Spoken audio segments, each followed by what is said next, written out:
Carol Harrison was diagnosed with an aggressive breast and secondary breast cancer in March 2010.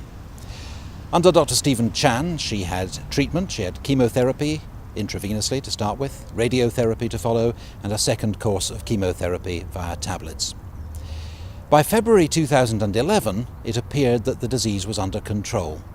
But in March of that year, it became apparent that things weren't so good, and a nodule of the cancer had reached Carol's brain. She died in July 2011. David, Carol's husband, is adamant that Carol will not have died in vain. He's obtained Charity Commission approval for Carol's charity and its public benefit objectives. There's a website, www.cmhtrust.org.uk, which has been set up with information on the charity's objectives and activities, which are raising self-awareness and funds for further cancer research. Dr. Steve Chan is a leading consultant clinical oncologist at the Nottingham University Hospital and a visiting professor at the Nottingham Trent University. And he's kindly agreed to give us an insight into the research work being undertaken here in Nottingham. I've come here to the Nottingham City Hospital to speak to Dr. Stephen Chan.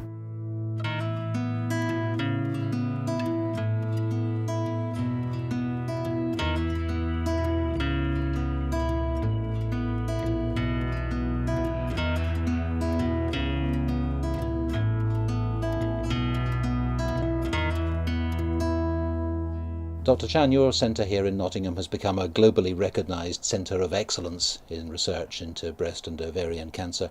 Can you fill me in a bit on some of the work you're doing here?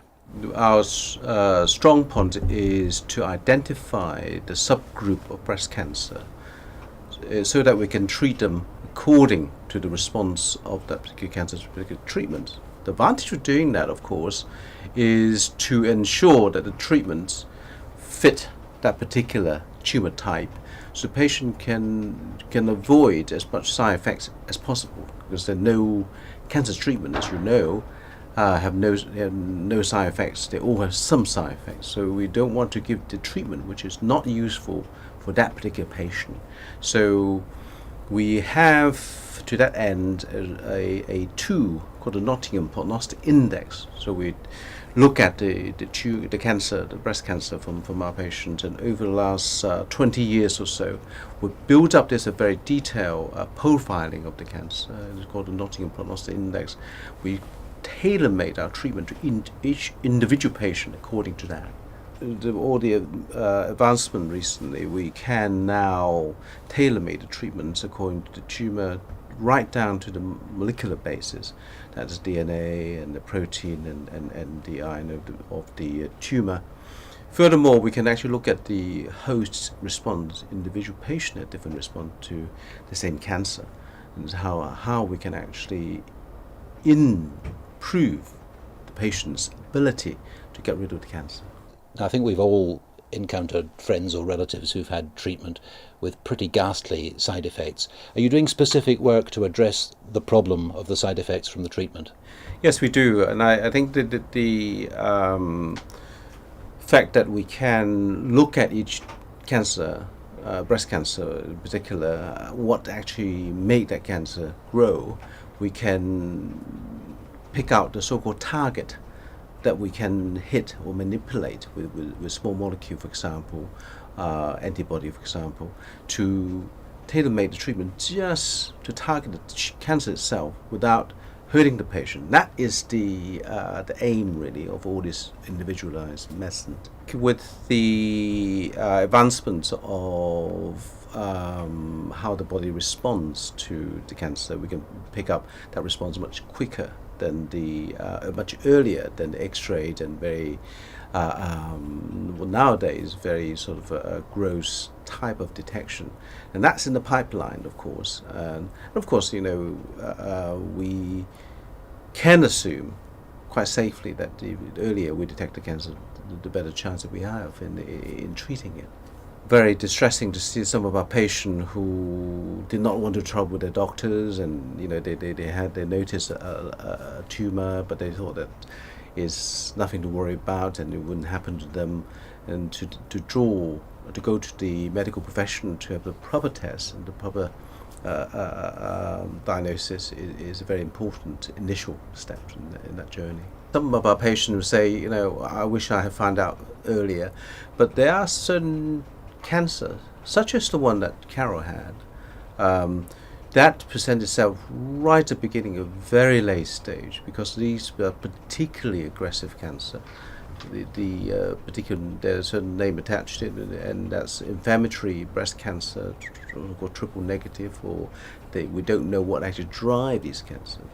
But we very often find the first signs of the cancer is when it is already involving a lot of organs and causing a huge inflammation over, it can be a matter of weeks. The symptoms come on. So it's difficult to detect that particular group, and it's very important to recognize that, and that, so that the family and the patient themselves don't blame themselves for not actually detected it earlier. That opportunity might not be there for us, using conventional diagnosis. That's why the research angle is so important. What can a small charity, such as Carol Harrison's Cancer Research Charity, contribute in comparison to what the big guys, the big operations that we know all about, can offer? We know that they attract enormous sponsorship, they raise vast amounts of money. What can a charity at the small end of the scale do? It's very important for the Nottingham people, of course, to be able to participate and further improve the Nottingham standing in that contribution, if you like, to that global effort of improving the better treatment for our patients. Everything's a different scale. I mean, the local efforts, such as what David is doing at the moment, will help us to plumb or support the initial initiative. Then we can apply for the bigger international grant. But we also need that local support to do these things. Other angle is important too, like have the right furniture, have the right building, and that help alongside the more scientific specific grant that we're applying for. So the two go hand in hand, really. It's not mutually exclusive. What about a complete cure for breast and ovarian cancer? I mean, are you a betting man? Would you put any money on there being a complete cure, ever, in your lifetime? Yes, indeed. I think it's achievable. If you think that in terms of breast cancer treatment, over the last 10 years, we have half the death rate in breast cancer. Over 10 years. That progress accelerating all the time. So I don't think that we should give up hope, and that's what we should aim at. In conclusion, a final word from you to people who might be considering lending their support to the Carol Harrison Cancer Research Charity. I think it's very noble that David making this huge effort to help us to improve the treatment for our patient, and then to improve particularly to help the patient in Nottingham to have a better deal and have a better treatment in every way we can.